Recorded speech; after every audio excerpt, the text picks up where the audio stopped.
Pinagpaliban muna ng LTO ang pagpapatupad ng kanilang no plate, no travel policy.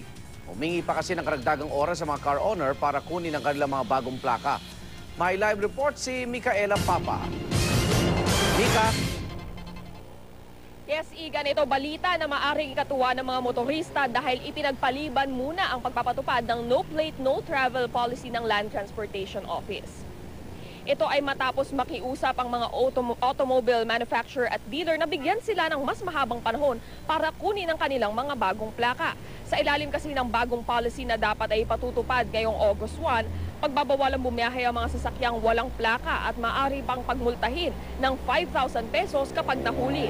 Pero dahil hindi pa nga ito ipatutupad, maaari munang bumiyahe kahit ang mga bagong kotse at motorsiklo na walang plaka basta makapagpakita sila ng registration documents.